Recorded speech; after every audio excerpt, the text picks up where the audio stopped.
So, what was the worst embarrassment that we did?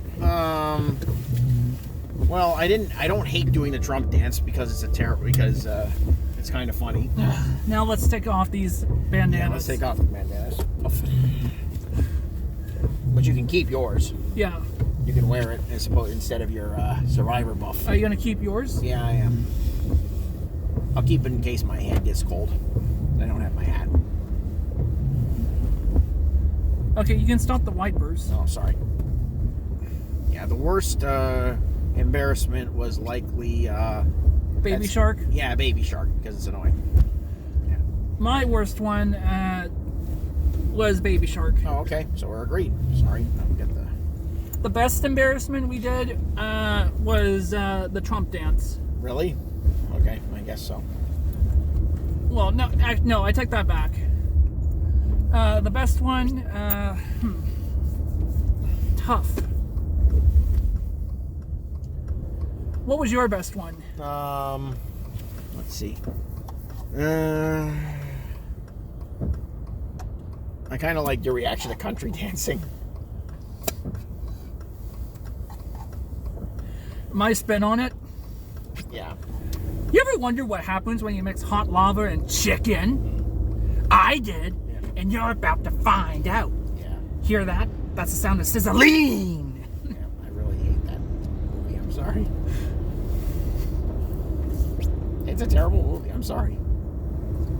Is the Minecraft movie as terrible as Yoga Hosers? No. Yoga Hosers is infinitely worse than the Minecraft movie. Because at least some people liked the Minecraft movie for the same reason they liked Napoleon Dynamite 20 years ago. I'm not even supposed to be here today. Yeah. Kevin Smith. Which is worse, Yoga Hosers or Mike Myers Cat in the Hat? Yoga Hosers by a mile. Okay. Yoga Hosers is worse than everything. It's the worst movie I've ever seen. What about Son of the Mask? Son of the Mask is pretty bad, but, at least Bob Hoskins is in Son of the Mask. And he's not that terrible. Okay. What was the best part of the 1994 Lion King for you? Be prepared. That was my favorite part. I was like, whoa, that's pretty cool. The worst part about the original Lion King? I just can't wait to be king. For me, it was all the scenes except Be Prepared leading up to Mufasa's ghost. My best part was Mufasa's ghost up until the ending. That was pretty powerful, but I still thought Be Prepared was like, whoa, this is serious. Yeah, the best song is obviously Be Prepared. Yep. The second best has to be Can You Feel the Love Tonight? Sorry. Feel... It's the worst song? No. I'm ranking them from best to worst. Oh, okay. Best is Be Prepared. I don't remember all the songs. Best is Be Prepared. Yeah. Followed by Can You Feel the Love Tonight? Yeah, that's a great song. Then comes Timon and Pumbaa's Hawaiian Dance. Yeah, that one's pretty funny. Fourth is Zazu singing I Got the Lovely Bunch of Coconuts. Dee. And also, It's a Small World After All. No, anything but that. Then is Hakuna Matata. Yeah. Then it's The Circle of Life. And then Just Can't Wait to Be King. Oh, by the way, I saw a really funny video where an actual African guy explains what Savannah means. Yes, I saw it that too. One? Okay. Look, there's a lion. Oh my God. It's a lion. Yeah, that explains what the opening call means. Yep. So I'm not gonna lie, I was disappointed too when he actually said that. Yeah, so Lion King's definitely ruined now. No, I don't think it's ruined. I'm just like, all right, that's what it says. For 1994, it was pretty impressive that they had any African languages in a movie. Okay, what was the best part about the 1992 Aladdin? Okay, that's a tough one. It's tough because every time the genie was on, you can pick the genie. No, the genie is like, I mean, the genie is obviously the best character, but hold on. The part that is the funniest one is the one I laughed at most when I was a kid. I used to run the VHS tape back again and again. Is when Jafar realizes that Prince Ali Ababwa is actually Aladdin, and he starts laughing then he starts and Iago's like, "Oh, that's it. He's cracked. He's gone nuts." And then he flies over and starts like banging on Jafar's head like he's knocking on a door. And he goes, "Jafar, Jafar, get a grip!" And then Jafar grabs Iago by the neck and he goes, "Ah, God." Okay, what was the worst part about the 1992 Aladdin? The worst part is how quickly Aladdin sort of when he gets found out to be a fraud by Jasmine. They didn't he didn't spend enough time. We are going to the library, right? We are going to the library. Yeah, we're going to go down Hespeler, no? Yeah. Okay. Okay, what was the best part about the 1996 Space Jam? Ooh, that's a tough one. My favorite part was the random Pulp Fiction joke in the middle of it, because Pulp Fiction is pretty far away from Looney Tunes. Like when Elmer Fudd and Yosemite Sam suddenly turned into like Jules and Vincent from Pulp Fiction. It was like, that's pretty random. The worst part, I believe, is the Nerdlux taking the NBA's talent. The what?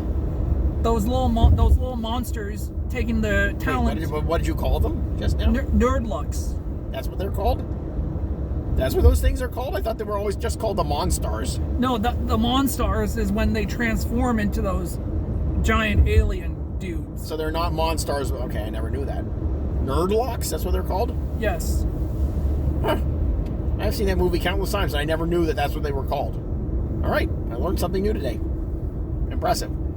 My least favorite part of the Space Jam was, and it drove me up the wall even when I was a kid. What? All right, so Bill Murray acts in Space Jam, right? Yes. Now his character is just very random. He's just kind of there. He doesn't really do a whole lot in the movie, right? Right. He just shows up to suddenly play basketball at the end. But I don't know how on earth did he get there. I don't know how he got there, but that's not what drove me up the wall. What drove me up the wall is the guy. What's the name of the guy who's always smoking the cigar? What's his name? That's the alien boss. But what's his name? See, I don't even really know what his name is. You don't really need to know what his name is, but whatever it is. He goes, "I didn't know Dan Aykroyd was in this picture." And I never got that joke, because that's clearly not Dan Aykroyd. Right? Right. So I don't understand. Is it the joke that he's so stupid that he can't tell the difference between Bill Murray and Dan Aykroyd? Was Dan Aykroyd supposed to be there and it was a mistake they didn't fix? I didn't get it when I was 12, and I still don't get it. I thought when I'm older, I'll get it. No, I still don't understand why he goes, I don't know why Dan Aykroyd's in this picture, or whatever he says. Whoa, whoa, whoa. I didn't know Dan Aykroyd was in this picture. He doesn't go, whoa, whoa, whoa. He just goes, I didn't know Dan Aykroyd was in this picture. It's like just a random throwaway joke that makes no sense. Okay. What was the best part about Batman and Robin? The best part about Batman and Robin? Yeah. The best part about Batman and Robin. Okay, when I was a kid, it was the fact that they basically took the Mr. Freeze storyline straight from the animated series, where his wife is sick and he's trying to save her. That's because, as terrible that movie was, they got that part right. The worst part? Well, wait a minute. Now that I'm older, I actually watched it with Devin, and I was like, look, well, this is the worst Batman movie ever. I showed her the part about the bad credit card, but what we both realized is that Uma Thurman is really, really good in that movie. She's just really hamming it up and just being like, a reckoning is coming. Curses foiled again. So she's actually really funny in that movie, but I didn't get it when I was expecting, Batman Forever Part 2. I was like, this sucks when I was a kid. I was really disappointed when I was let down. And I was actually kind of mad about the back credit card. I was like, that's stupid, but I didn't get as mad as Nostalgia Critic did. But I did. Back credit card, go, go, go! Yeah. So what was the best part? That was that. Okay, so the worst part for me of the of Batman and Robin was Bane. Right. Okay. So Bane, when I remember being in school hearing about there was a villain who actually crippled Batman, because that's what Bane does. That's the thing he's most famous for. Like, that was his peak. He released all the other criminals from Arkham, and Batman actually had the flu when he was fighting all those criminals. He gets everything back together, and then he shows up, and then Bane shows up after Batman's taking care of everything, and Batman's just like on his last legs. And Batman still puts up a fight, and then Bane picks Batman up and smacks and breaks his back over his knee. Yeah. Now, of course, he came back because he's Batman or whatever.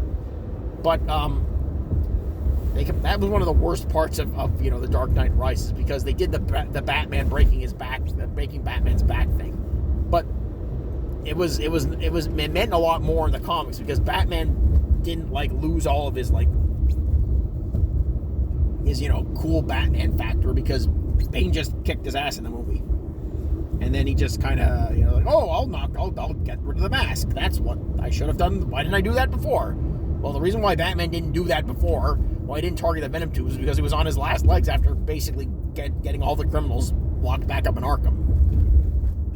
And Bane knew we had to do that in order to stop Batman, which he did. And also, he didn't have the ridiculous Bane voice like this.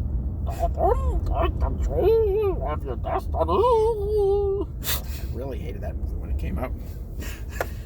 But that is not the worst. But Bane is the worst part of Batman and Robin, because he doesn't talk. He just goes, whoa, and he's putting bombs down. And he goes, and for some reason, there's this one part where he just basically does whatever Poison Ivy tells him to do, which is stupid. Because there's no reason why he should. He just does. There's one part where he has to put these bombs. I don't know if the bombs are in a weird shape because it's Joel Schumacher and everything he does has to be this weird over stylized thing. He puts the bombs. He puts these bombs down. When he does, you can hear him go bomb, and he puts another bomb down. What does he say? Bomb. Okay, that can be on the next embarrassment list. Sure, but I will show you the video of him doing this, because it's just what. And by that point, I was just so bored.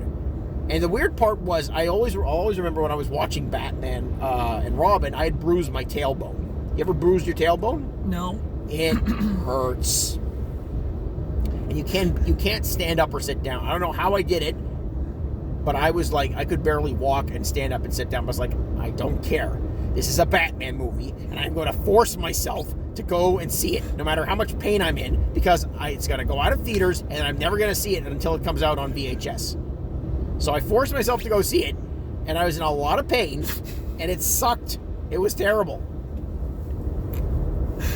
And how old were you when you saw Batman and Robin? What year did it come out?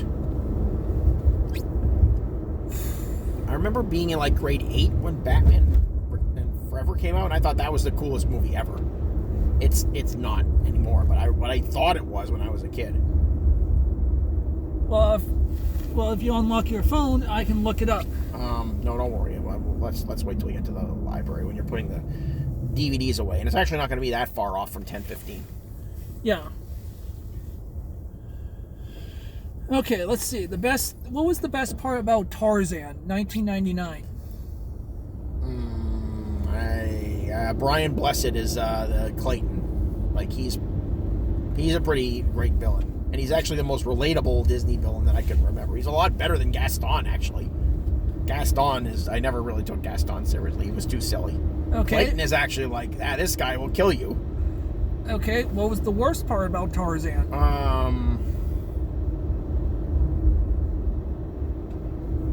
Wayne Knight's whole performance. You could cut him out of the movie and he wouldn't do anything. Yeah, I like Wayne Knight, but he didn't belong in that movie.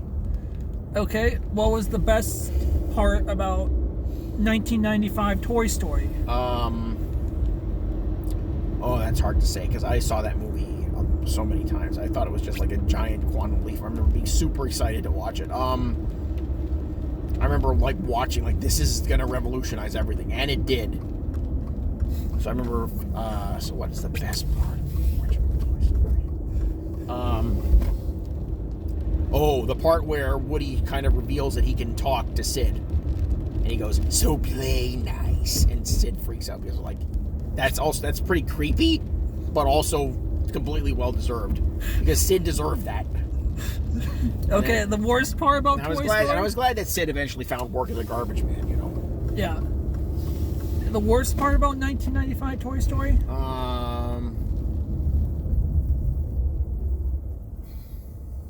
What is the worst part? I didn't think Bo Peep was a very important part of the movie. I just felt like she could have been wiped out, and the movie would have been the same. I would have gave it to Mr. Potato Head because he was so anti Woody once Buzz got out of the picture. Well, I mean, somebody would have to stand up to Woody. By the way, I can park here because no one's actually gonna speed here, so I can get away with sort of. And I also won't turn the car off. Okay. So I will be right back. Yeah, Batman and Robin, check it out. Oh crap, I forgot to stop the video.